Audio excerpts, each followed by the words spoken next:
Pozdrav, bok, Darko je. Želim se dobrodošlicu u još jedan podcast. Podcast o fotografiji i svemu oko nje. Tema epizode ovaj puta je oprema je ili nije sve. Sad, što se tiče fotografije, mnogi će reći, ok, bez samog fotoaparata nema uopće, ne možeš ni početi.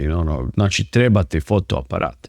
Samo pitanje je da li ti stvarno treba najbolji fotoaparat, što ćete možda povući možda negdje na nekoj reklami, negdje review nekog aparata na YouTube-u, na društvenim mrežama, ili će ti ipak u većini slučajeva i ovo biti dovoljno, onako mobitel kojim ćeš napraviti fotografije same po sebi dobre, budući da će ti biti uvijek u džepu. Sad, možda sam zadnji koji bi trebao pričati o tome koliko je oprema bitna, nije bitna. Ako te interesira, pogledaj prošlu epizodu vezano uz anegdotu kako sam se na neki način razočarao. To jest, koliko me oprema možda unazadila, koliko da je bila nova i nešto meni što je trebalo pomoći da krenem dalje. Ali, što bi svakako rekao, oprema ima smisla ako ti pomaže u fotografiji tamo gdje stvarno želiš. Normalno, ako ti radiš fotografiju wildlife-a, teško da će ti ovakav aparat nešto pomoći. Teleobjektiv i to kvalitetan je ono što će ipak činiti razliku. Također, ako radiš studijsku fotografiju bez nekih pozadina, bez svjetla, možeš ti reći da ćeš napraviti i nešto izmisliti, ali ipak je razlika tu da ti je potrebna svakako oprema bez koje ne možeš to raditi. Pejzaži, možda širokokutni neki objektiv koji također spada u nešto što nije toliko svakodnevna oprema, koliko god da možda možeš i pomoći, sa panoramskim fotografijama, to jest sa dodavanjem fotografije iz različitog kadra da postane dosta širokokutna fotografija, koliko god da to objektiv možda ne pomaže, ali da, ako želiš to sve u jednom kadru, budući da se sve mijenja kroz sekunde, neće ti vidjeti ništa drugo nego neki širokokutan objektiv koji će ti pomoći u tome. Tako da s te strane oprema svakako ima smisla.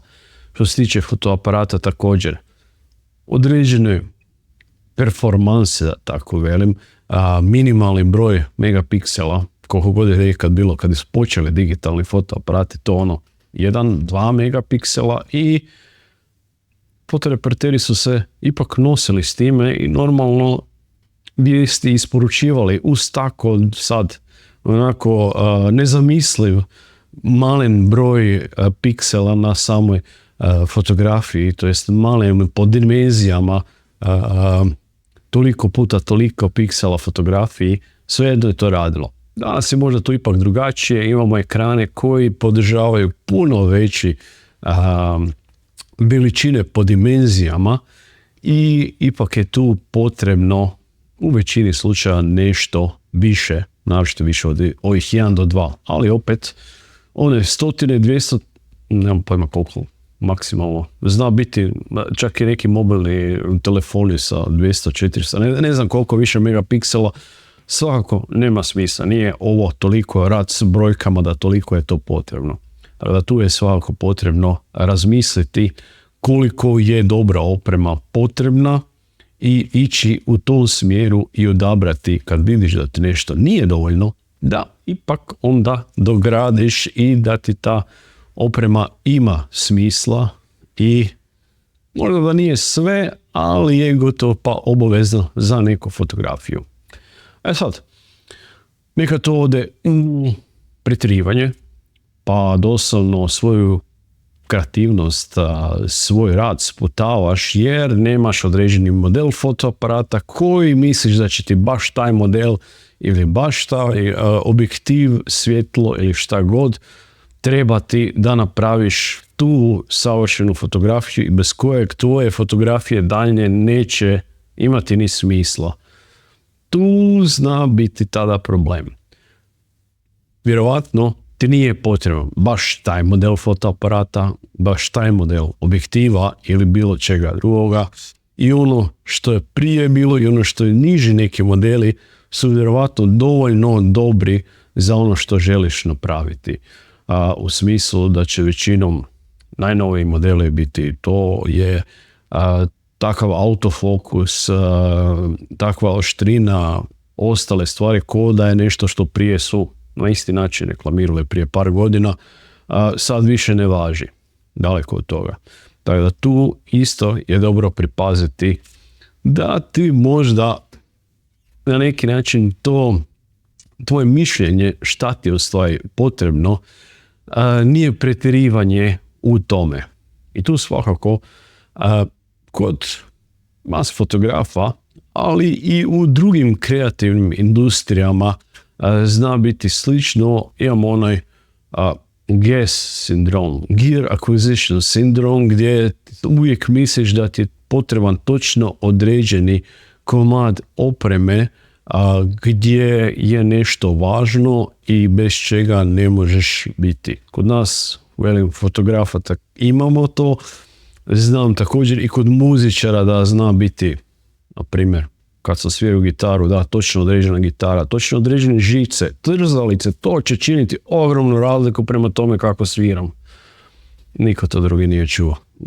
I ono što sam ja čuo, vjerojatno sam više zamišljao nego da je riječ o tome. Tako da, evo, GAS, to jest Gear Acquisition Syndrome, epizoda također ovdje jedna već posvećena samo tome, je nešto što bi bilo dobro pogledati i razmisliti svaki put kad imaš namjeru kupiti nešto i zaljubiš se taj komad opreme, da li to stvarno potrebno?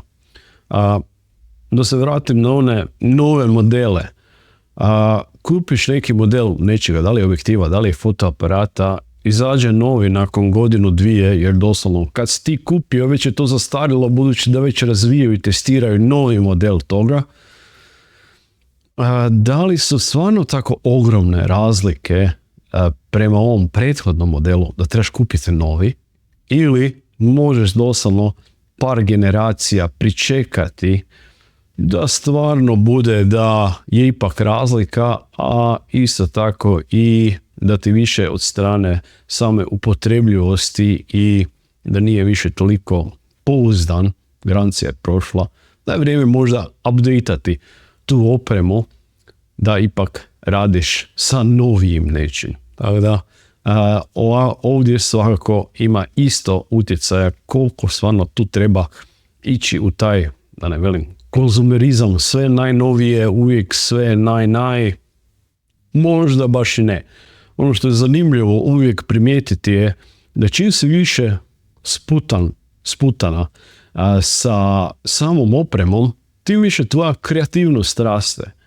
Onako, onaj primjer vezano uz pejzaže. Vjerojatno se da nisam slično nešto trebao, a nisam imao širokokutni objektiv, ne bi nikad sjetio da napravim 30-ak fotografija nečega i dobijem fotografiju koja je vjerojatno još i bolja nego sa samo širokokutnim objektivom.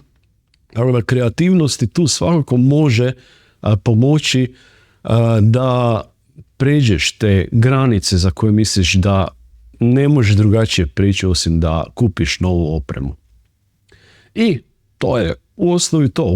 Rekao bi da bi bilo dobro razmisliti prije svake kupovine, ne previše onako emocije u to ugurati, ovo je baš super, nakon toga će sve biti odlično i bez onako ikakve greške samo radi te opreme. Jer ipak si ti kao osoba koja je iza tog realno alata. Nije istina kramp ili lopata, iako bi rekao da čak i ljudi koji barataju s tim svakodnevno će reći da postoji razlika između jednog krampa i lopate, to jest brenda koji proizvodi i koji je model svakoga, ali također i ovdje je to riječ o alatu, a ti kao osoba koja radiš samo fotografiju ćeš ipak imati najveći utjecaj na to kako će taj rezultat toga klika, to jest kako će ta fotografija ispasti i na što će izgledati, nije toliko riječ o samom fotoaparatu, o njegovim funkcijama, a brzini autofokusa, brzini procesora u njemu, broja različitih simulacija, boja i čega sve ne, šta se sve trenutno ne nudi da su prednosti trenutnih modela. Tako da tu svakako pogledaj i u tom smjeru da je to ipak samo komad alata i ništa više, gdje ćeš ti ipak odlučivati o tome kako će ta fotografija ispasti. Ako misliš da je ovo interesantno i da bi moglo pomoći nekome, dapače, podijeli to s tom osobom, šeraj ovaj video, nadam se da će to osobi to koristiti i sljedeći puta friška tema. Pozdrav i bok od Darka!